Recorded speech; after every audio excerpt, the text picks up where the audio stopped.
So this is part 3. We already discussed that in the previous chapter. We mentioned that if you need to warm up a material, you're going to need a quantity of energy Q that is proportional to the amount of temperature that you want to raise. So delta T, the number of mole, and constant that depends on the material, and that is the molar heat capacity. And so now we're going to discuss the heat capacity of a gas at constant volume. And we will show that for an ideal gas of point particles, then the molar heat capacity at constant volume, CV, is 3/2 times the gas constant R, 3/2 R. So let's do the derivation. So we have seen already before that the average translational kinetic energy of an ideal gas is 3/2 nRT. And so if we want to increase the temperature, if temperature changes by an amount dt, then the average translational kinetic energy is going to increase by an amount dk, which will be equal to 3/2 nR dt. And to do this, you're going to need some heat. And so the heat input that is needed for that is going to be dq. You're going to need to bring this energy, so it will be 3/2 nR dt. And by definition of the heat capacity, right, if you want to increase the temperature by dt, you're going to need an amount of energy dq that is equal to n CV dt. And so by combining these two results, you see that CV is equal to 3/2 times the gas constant. And so we can do the numerical application, right? If CV is 3/2 R, that is equal to 12.47 joule per mole per Kelvin. Now we can look at this table of molar heat capacity of several gases, and you can see that for monoatomic gases like helium and argon, we have exactly this 12.47 joule per mole per Kelvin. But if you look at other gases like diatomic or polyatomic gases like hydrogen, nitrogen, they are around 20 joule per mole per Kelvin, and polyatomic like carbon dioxide 28, hydrogen sulfur 25. So this model is only good at this point for monoatomic gases, right? So for diatomic gases, we're going to have additional energy that is going to be associated with some additional kind of motion, right? So for example, I'm going to have, if I take a diatomic molecule like this, I'm going to have some energy associated with the rotation along one axis, rotation along some other axis, and also some vibrational motion. And so those additional kind of motions are called degrees of freedom.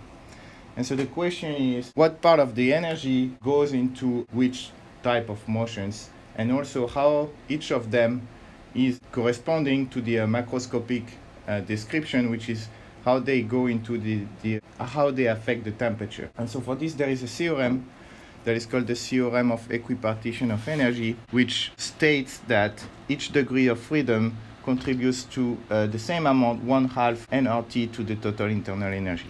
So the Theorem of Equipartition of energy states that each degree of freedom contributes 1/2 nRT to the total internal energy. And so let's do an example. So if we have a molecule, we're going to have the translational degrees of freedom. So this molecule can move along 3 directions. It's going to have a speed along x, a speed along y, and a speed along the z-axis. And so we have 3 degrees of freedom. Each of them contributes from 1/2.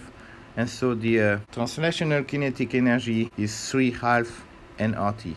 And this is the result that we already have used in the previous lecture. Now, because it's a molecule and not a simple atom, we can now have other degrees of freedom, like for example, the rotational degrees of freedom. So let's say you have your molecule here, right? It's going to be able to rotate around this axis, but also it's going to be able to rotate along this axis, right? And so this rotation, omega x and omega y, so that is 2 degrees of freedom for a diatomic molecule.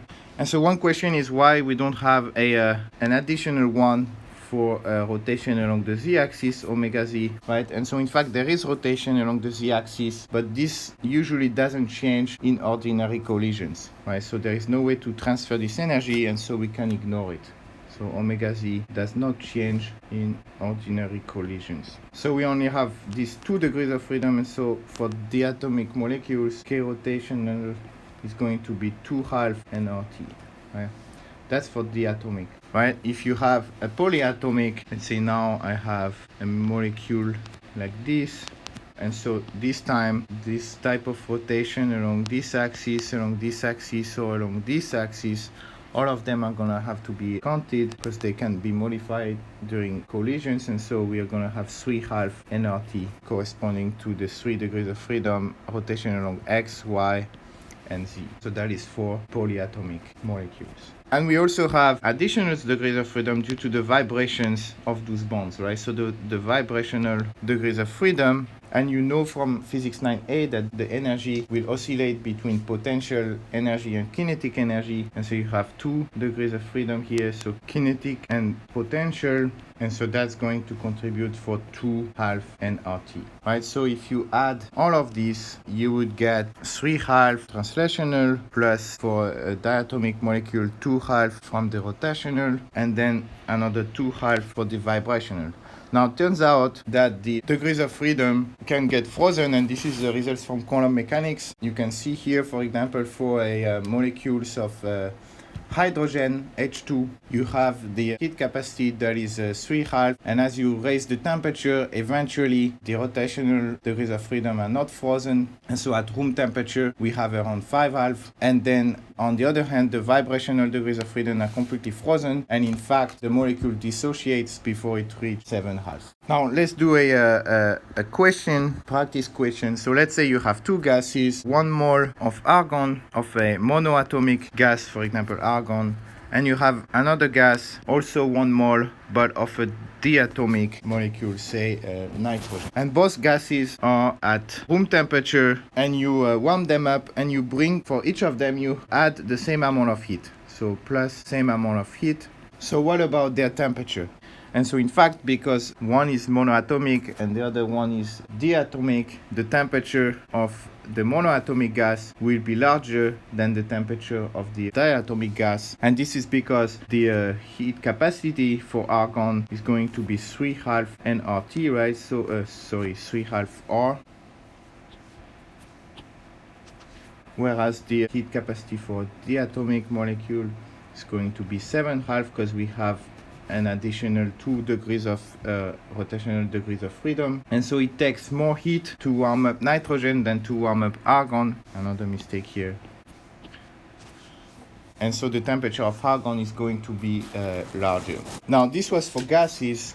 Now what about solids? So part B, solids. And so for solid, we can view solids as a bunch of atoms that are linked together, and a useful model is the spring model of a solid, where you have spring connecting different atoms, and that represents the bonds. Now each atom can move in the 3 directions, so we're going to have for each atom 3 degrees of freedom. So each atom has 3 degrees of freedom, and so the average kinetic energy is going to be 3/2 nRT.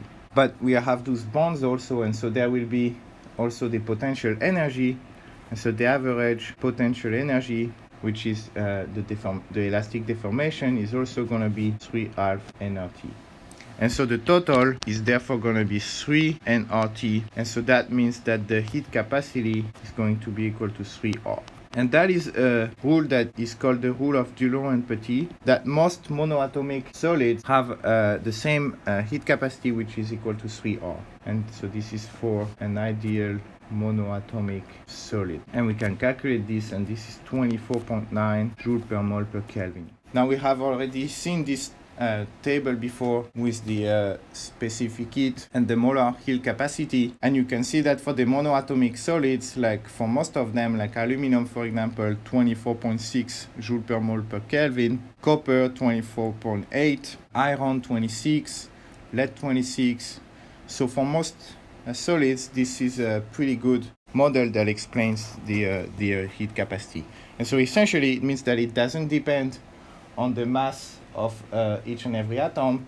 It only depends on the number of them. And so if you consider this as a per atom basis, then the same amount of heat is necessary to raise the temperature, right? Even if the masses of the atoms are different. And same as for the gases, turns out that this rule works very well, but there is a problem. When you cool down and you reduce the temperature, heat capacity actually drops. And this was a problem that took a while for physicists to be able to explain that, and this is explained only by quantum mechanics. And so at low temperature, the Dulong and Petit prediction is not working, and the heat capacity of solids is going down.